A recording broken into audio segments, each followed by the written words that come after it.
From our studio in Atlantic City, and tonight from Caesars Atlantic City, I'm David Spatz, and coming up next, we'll meet a musical chip off the old block. She's the daughter of Deena Martin. Deena Martin joins us on tonight's edition of Curtain Call, and it all starts right now.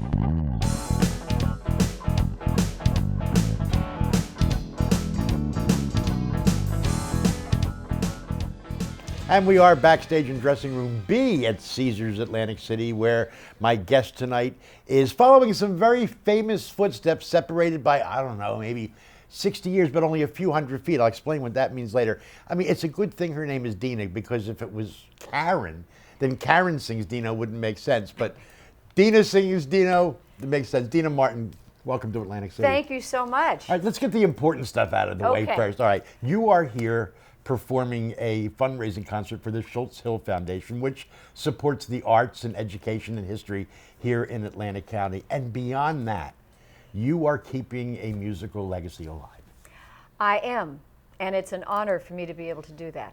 I mean, who is better than Deena Martin, Frank Sinatra, Sammy Davis Jr.? I mean, this is what I grew up with. These are all the people that I grew up with, and you know, and I honor all of them. Mm-hmm. So it's just a treat for me. Like you, I grew up with the Beatles. I grew up with the Rolling Stones. Right. I grew up with all these people. But there was just something about that music that just captivated me. It was cool, and it was classic, and they were super cool. Mm-hmm. And the way they looked, and what they did, and they were just the best at that. And so for me personally, when I would go to watch them, and they would walk out on stage, and people would, you know, I could hear the audience around me go, "Oh, there he is," you know, and it was so exciting, and it was funny, and it was fun, and they could just do anything that they wanted, you know. Well, so it's my thrill. When we talked a few weeks ago for our radio show, you said that when you would be watching your dad in the Copa Room at the Sands in Las Vegas, you would hear the people gasp. Oh yeah. As he walked on stage in his black tuxedo, right, you know, with his nice tie, everything, and the red pocket square, the red pocket right, square, and he'd have the drink in his hand, which was usually something other than alcohol. Yeah, Martinelli's apple cider. Yeah, there you go. We're just giving away a trade secret there. It was Martinelli's apple cider. That's right. That Dean got loaded on, right? Okay. Right. But you said it was almost a surreal experience, because that's your dad up there, but right, yet to all these people, he's this icon. Exactly. And there he was, and he was just so charming, and as I said, of course, and I will always say that, super cool. Mm-hmm. But I could hear the reaction of people around me. You know, and it's Dad. Right. And, you know, he's all dressed up. He's not like that at home. No, he's not like that. You know, I mean, he always looked great. Right. He always wore slacks and maybe a V-neck sweater, mm-hmm, with a polo shirt, because that's how he was. You would never see, he was never a mess, ever, which was nice for all of us, a good example for all of us. But, you know, for me to be able to sing these songs and to be here at Caesars, I can't explain what it means for me to be up in front of a big band, say it's Caesars, singing these songs that are, of course, updated. You know, I mean, that's what we were talking about. The arrangements, it's still the essence of all of that, and you're still going to hear da da da da da da da da da. You know, ain't that a kick in the head, and all the great songs. And I'm doing new songs also. There'll be a few off my new album, and of course we'll, some Peggy Lee, right, Ella Fitzgerald, Bobby Darin. You know, all the greats. So you're going to take a little musical romp down memory lane. That's exactly right. And I'll tell stories, and so we'll have a few cocktails. It's going to be a fantastic night. You're going to do something your dad never really did on stage. That was the great myth about your dad, is that they referred to him as, well, Frank did, Drunky Dean and everything. Right. And the reality is of, well, say Frank, Dean, and Sammy. He was the one who was sober as a judge. When That's the right. other two were. He was the one who wanted to go home, right after the show, and he was home every night for dinner, and but that was his gimmick. Right. And that was cool, so. Yeah, I mean. I'm not saying he never had a drink. Exactly. No. Well, I was fortunate enough one night when he and Frank were in town. Yeah. We all had dinner afterwards, and yes, I think he had 2 drinks at dinner. But. He did it when he was supposed to be doing it, not when he was working. Because if he drank that much before he went on stage, he'd fall down on the stage. He would fall down, although he did. He took some pratfalls, things like that. The thing with him, when I think about the incredible mass of work that he did, and it was in every field. It was in radio and on stage and the movies and the Dean Martin TV show and all of those records and #1 hits and everything. I don't know where he had the time, actually to play golf, Right. But that was his passion more than anything else, wasn't it? He told me, he said, Deena, he said, I work so that I can feed you kids, take care of you kids, and play golf. That was his thing. He loved that. He was very healthy, When I opened the show, I said you were separated. You're following in famous footsteps, separated by about 60 years and a few hundred feet. What I meant by that is, if I threw a shot glass out the window, I would hit the ground that the 500 Club once stood on. It's really across the street. And it was at that club in 1946 that Skinny D'Amato, the owner of the 500 Club, had this idea to put this crazy Jewish tumbler named Jerry Lewis together with the pride of Steubenville, Ohio, Dino Crocetti, I believe his name originally was, and formed one of the greatest comedy teams in history, Martin and Lewis. Do you have any memories of those years? I mean, I'm not trying to date you or anything or age you, but what were your memories? Because Martin and Lewis lasted, I believe, 6 years, 8 years? 10 years, almost 10 years. I was right, 10 from 46 to 56. Right. So I remember them. We would go over to the house all the time. But I have remained friends with Jerry all those years. And he's just, first of all, he just tickles me. His humor, I find him to be hysterical. And he's always been my dear friend. In fact, he wrote the foreword to my book. And I called him and I said, would you write the foreword? I sent him a manuscript. He read it. He said, Deena, it's wonderful. He said, when do you need it? And I said, well, not for a couple of weeks. Right. But he did it, right away, and it's so fabulous. But to have those connections, that was Martin and Lewis. Right. Dean Martin, maybe Frank, maybe Sammy. Those were good times. Look at him. This was his first, this was the first night that he went solo. And you can see the people who were, you'll see in there, it's Jack and Trotter who owned the Sands, and you'll see Jack Benny, Debbie Reynolds, everybody's there. But, and that's Ginger Rogers. I knew right then that that's what I wanted to do. There were so many stories after your dad and Jerry split up. So many stories that they didn't get along, that there was tension or whatever, and they were sort of estranged for a while. But I remember that day. What was it? 25 years ago? I don't even remember. On the muscular dystrophy telethon, when Jerry was just doing his thing, and Frank walked out with your dad. Unbelievable. And did you know what was happening? We didn't know. Nobody knew. And in fact, that was Frank and your dad. Conspiring. And it's funny. Ed McMahon told me they hid my father in his dressing room in his Winnebago. But when I was watching, as we always did, of course, when you'd see them, after all those hours. But when Frank said that, when Uncle Frank said that, he said, I was someone who, enjoys what you do. And then I saw Dad walking out. I could just see the silhouette of him. I said, oh, that's him. I could tell by the way he walked. And we were all shocked. It was. Were there tears? It was. Just It was like, oh my gosh. It was amazing. Because they really hadn't been together in a long time. And I think Jerry had the most classic line of all. But when the laughter and the applause and the standing ovation settled down, Jerry just looked at your dad and said, "You've been working?" Yeah. So you've been working. And Dad only had the #1 TV show, like in history or whatever on stage right then. It was so funny, and it was great. And I have a shot of that, of course, but it means so much to me. Let's talk a little bit about Deena Martin. Right? Okay. We've talked about Dean. Let's talk about you. You started out in the business, correct me if I'm wrong, as a classically trained actress. Oh yes, I went to Dartington College of Arts in England, and that was in the '60s. Right. So that was great. It was right when everything was happening. And you were doing Shakespeare, Shakespeare. Romeo and Juliet, Yes, and absolutely. Taming of the Shrew, And I ended up with an English accent. And of course, when I came back, my dad hated it. So I'd say, I'm going to take a bath. He'd go, well, he really? hated it because he didn't like the British invasion, the Beatles, the Stones. The Beatles. Oh gosh, the Stones. But he got revenge on the Beatles, though, didn't he? On the Beatles? Yes, he Yes, did. he did. Knocked them out of first place in 1964 with Everybody Loves Somebody. A Hard Day's Night was #1 for 2 weeks, and your dad came out with Everybody Loves Somebody Sometime, and suddenly the Beatles found themselves not #1 anymore. I know, he was so excited about that. He did not like rock and roll, did he? Well, you know what, Wasn't a big fan. he liked Elvis. Right. And I mean, who didn't like Elvis? You know, I mean, we all loved Elvis. But you know, I mean, he didn't understand that right then. And of course, all of his kids, we all loved rock and roll. And you know, my sisters and I, we had, you know, John, Paul, and Ringo. They were plastered up on our walls. We had all the posters. And you know, you know what's funny with my dad? Everything was okay with him. You know, he was so easy. You know, you want to like that? That's fine. You know, that's fine. He wouldn't get upset or, you know, mad at any of us. And he was just so, as I say, thrilled when he did knock the Beatles out. I think he called Elvis Presley and Frank Sinatra. He said, "You couldn't do it, but I did it."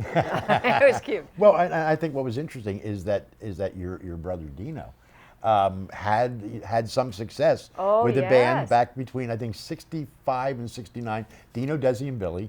It was Deena Martin and Desi Arnaz Jr. Yes. And their friend Billy Hinchy. And Billy Hinchy. Yep. And I think and Billy and Desi are dear friends of mine.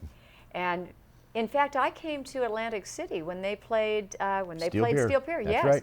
And we saw the horse, you know, jump off the off the diving board. That was quite something. And last year, I think it was last year, I was playing in Las Vegas, and I had a door on the stage, you know, like the door that my dad had. And there was a knock at the door, and I opened it, and it was Desi and Billy. Oh, God. And so it was Deena, Desi, and Billy on stage. And did you sing? oh yeah, we sang. sang? We sang "Memories Are Made of This." They were Okay. my backup singers. Oh, that's and so it was great. That's funny. You started out as a singer, singing country music, right? Yes, yes. I mean, that couldn't be any more, you know, in a different direction than what your dad was doing. Than well, although, you know, he loved country music. And Lee Hazelwood had just finished recording, let's see, Nancy Sinatra right. with These Boots Are Made for Walking. And I think it was Jimmy Bowen and Lee were working together. And Jimmy was producing a couple of my dad's albums on Reprise. And I think that Lee Hazelwood came up with Houston, going back to Houston. And so Dad recorded that. And then all of a sudden, Lee called me. He said, "I have a song for you. It's called Girl of the Month Club. And I think you should record that." And it turned out it was great. It was a lot of fun. And I love country music. So after country music, then you explored rock and roll, right? Yes, I did. I had a rock and roll band. We played the Whiskey. And we were the chromium-plated Streamline Baby. And I know. It was the 60s. Well, I mean, listen, if you have a group called Strawberry Alarm Clock, why can't you have That's a group? true. Yeah, no. That's true. And it was fun. And I remember that one night at the Whiskey A Go Go, and Cher came, and Davy Jones, you know, from the Monkees, and everybody was there, and that was a treat, you know, to play rock and roll at the Whiskey, you know, in the 60s. Sure. Yeah. Now, but you never would have thought back then that you were going to be singing Volare and Everybody Loves Somebody Sometime. No. I mean, the songs that your dad was doing. No, I had no idea really. But it's in my DNA. Right. And once I started singing these songs, it was just like, oh my gosh, where have I been all these years?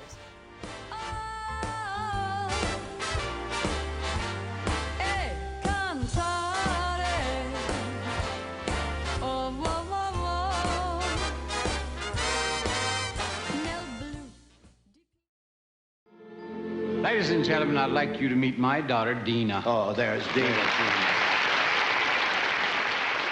What was that experience like working with your dad on TV? I mean, did it come to a point where during that period when you were taping the show, he wasn't Dad, he was Dean Martin? No, because he was never there at the rehearsals. He wasn't there. And, you know, he would come in on Sunday afternoon at 1 o'clock and watch the run-through, and we would go through the songs, and then he would put on his tuxedo and, you know, and go out there and do the show. So during the week, and it didn't matter who was there, you know, if it was Peggy Lee or Ella Fitzgerald or the Mills Brothers, he wasn't there. Lee Hale, who was the musical director, he wore a sign that said Dean, and he would stand in with all of us and sing our songs, and then Dad would walk in and do it. But Dad was never like a, you I was know, going to say, he was Dean never Martin. big on rehearsal or No. warming up. I remember Yeah, that's right. vividly one night when your dad and Frank were at the Golden Nugget, the original Golden Nugget, Right. here in Atlantic City, and I was backstage before the show, and Frank was vocalizing. I mean, he was you know, clearing his throat and getting his Oh, yeah. throat ready, and your dad was just sipping a cup of tea. Yeah, they and go, "Wha." Yeah, and the show began, and your dad just walked out and sang. I know. You know. I know. and that gorgeous, gorgeous voice. So it was just a gift from God, and he knew what he was doing. When you're doing the songs that became signatures for your dad, do you ever find any little nuances that you've never discovered before? All the time. They go, oh, yeah, and it's quite something, because I know they're all up there, watching, taking care of us, and they're with us, I think all the time. And something will come, and it's like, oh my God, that's what that meant, or a different phrase, to phrase it differently. And Frank Sinatra taught me, all about phrasing, and it's so important. It can change the meaning of a song, and songs just by one word, by stretching out one word or shortening up one word, the whole song becomes different. The whole song becomes different, and and that's what I love about listening to some of Frank's earlier songs. The same songs, through the year when he would, through the years when he would re-record them. It's like, oh, wow, that's great, and it was just different, and it was. I think it meant more to him. And I love to live with a song. I love to do it many, many times before I find out really what the meaning of it is. I don't think Frank ever really knew what the meaning of it was, because he always sang it a little bit differently. Every time I would see him perform anyway, it was always different. And the interesting thing is, the first verse, he would sing it just as it was written. But when he got past the chorus and got to the second verse, that's when the phrasing, the showmanship took over. And that's what made it special. And it is always, you want people to know that you know the melody of it. So go through, the first part of the song the way it should be, and you're absolutely right about that, because then he would. And and a true artist, I don't think they do it the same way every time, because they have, they woke up and it's a different day, and something else happened in their life, and so you're feeling differently. Sometimes you want the tempo a little bit faster or slower, and that's why it's so nice to have a live band and not tracks. Because you're stuck. Right, and we had talked about that on the radio. Is that there's no room for spontaneity when there's a track playing. That's right. You've got to, because the track, you can't slow the tempo of the track down or speed it up. It is what it is. That's right. And you had also mentioned that one of the interesting things that you enjoy about doing this is that you bring your day onto the stage, and the guys behind you, they're all bringing their days onto the stage. So it's always just a little bit different. Exactly. In fact, you just gave me that shivers. And that's what it's about. That's because it's a live show, and you don't know what's going to happen. Is a string going to break? You don't know. And maybe someone's coming in, they're feeling sad that day, or they're very happy that day, and it's all of us coming together. 18 pieces, and all of it, and the crew. Everybody who's here, the lighting and the sound, and it's not just watching a TV show or a movie. Right. It's happening right then, and that's it's very exciting. And it's live, and there's no second takes. It's like, all right, let's stop the tape and back it up and we'll try it again. You're out there without a safety net. That's true. It's funny, without a safety net. I was doing a show in Palm Springs at the McCallum, and Keely Smith was in it, and she got up and she was singing, I can't remember the song, but it was fabulous. But about a third of the way through, she said, I'm not feeling it. I Wish You Love. Okay. I Wish Great You Love. song. Yeah, great. And and no one sings it better than Keely. And she just said, I'm not feeling it. She says, let's do another song. I said, I'd never seen that. Wow. I know. I've never seen that. I've seen thousands of shows in Atlantic City just alone. Yeah. I've never seen someone stop a song and say, I'm not feeling it. I know. And But that's Keely, though. That's Keely. That's her personality. And I thought, wow, that was pretty amazing. I would say, if it were a guy, I'd say that takes some real cojones. That's right. That's right. But it's Keely, and she's fabulous. Yeah, exactly. Hey, I could sit here and talk to you all night, but Me it would too. keep you from your appointed rounds. I know you have to get to a sponsor's reception tonight, because this is taking place the night before the big show, but and this will air a little bit after the show. We'll keep the fundraising effort for Schultz-Hill alive. Okay, long great. after you've left town. Deena Martin, so good to see you. It was my pleasure. Really Thank you so much. My pleasure. Thank you for all that you do. We try. Welcome to my world. Welcome to my world. Won't you come on in? Won't you come on in? Miracles, I guess, still happen now and then. Happen now and then. Step into my heart and leave your cares behind.